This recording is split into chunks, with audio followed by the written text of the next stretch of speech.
Hey everyone, it's Jonathan Silva with LazyDog Films. Today I want to do something a little bit differently. Every time I do a recap, I usually write down my recap and then sort of recite word for word, line for line, so I don't get that sort of intimate look at you right into the lens. I usually look sort of down here and talk to you like this. But today what I want to do is basically talk about Better Call Saul, Season 2, Episode 3, called Amarillo. This is a little bit unscripted, so if you see me flub, don't worry about it.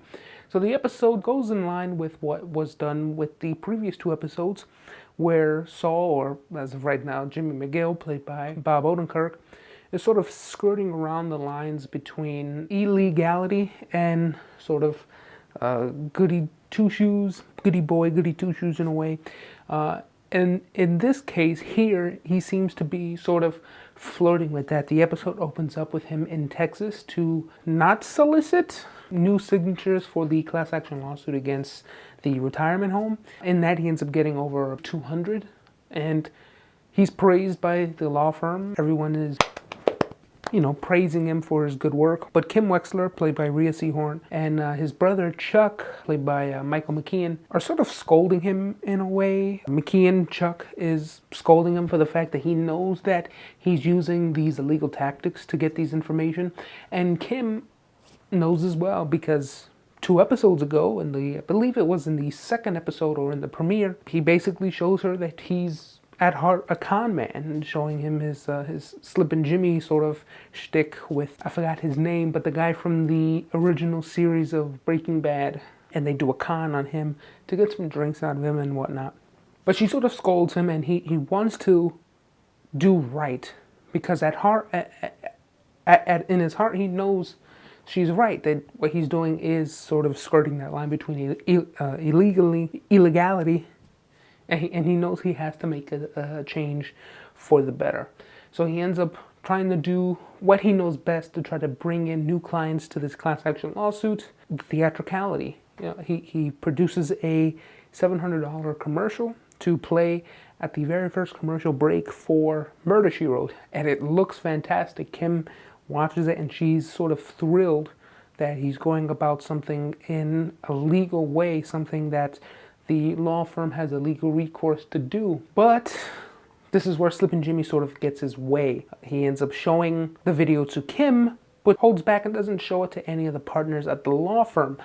This actually leads to what's going to happen next week, with probably him either getting removed from the law firm or just getting reprimanded harshly. Also in the episode, we have Mike, played by Jonathan Banks, who makes sure that granddaughter and his daughter-in-law are taken care of. In this episode, we see a little bit more conning on his daughter-in-law's side. I don't know if she's using it to be deceitful in any way in order to get more money from him. It sure looks that way, but it could be something a little bit more mental, at least in her case. For her, I feel as though she's probably depressed and in a matter of deep nightmares, that she wakes up and she externalizes these gunshots that she's said she's hearing. So Mike actually spends his entire night waiting outside without her knowledge to try to find out exactly what's going on. It doesn't go as expected. He ends up actually just sitting there the entire time without hearing any gunshots. He wakes up, he drives by to go to his day job as a ticketer at the courthouse, and he gets a phone call from his daughter-in-law stating that there were gunshots last night.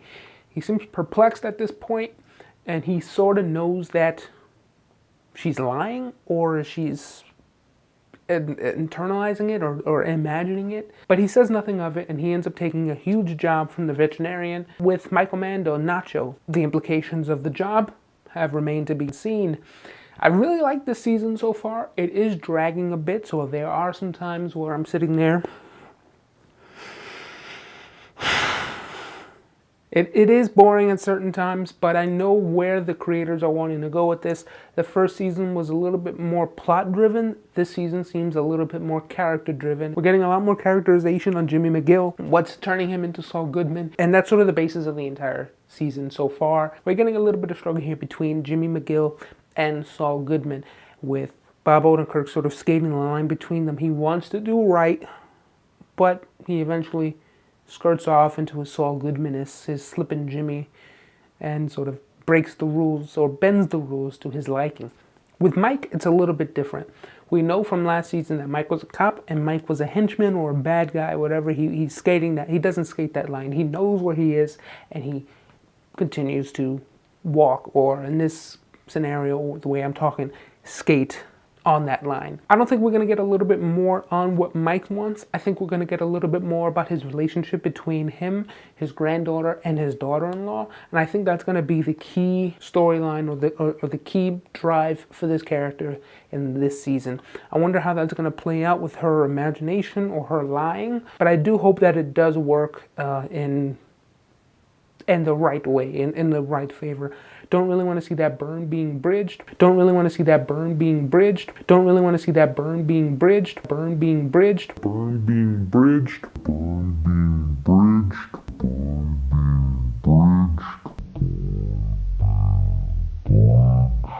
Burn being bridged. I know I didn't want to talk about Breaking Bad, but in Breaking Bad, every time you see Mike go into his granddaughter or going to his daughter-in-law, we never actually see the daughter-in-law in sort of a way that we have seen her here, where she's sort of a side player. She's sort of seen at a distance, and she's sort of not there all the time. He's mostly just there for his granddaughter. I wonder if there's some bad blood between him and his daughter-in-law.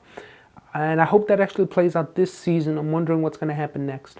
So there you go. Those are my thoughts on Better Call Saul, episode 3 of season 2, Amarillo. I'm really excited to see what happens next with this show. It's wonderfully shot. It's beautiful to look at. I think all the writers know exactly who these characters are. And it's sort of fun and interesting to watch as Jimmy McGill turns into Saul Goodman, because there's always a voice in the back of my head that's always saying, I wonder what's going to happen next with this guy. I hope he doesn't turn bad. But eventually we all know that he does.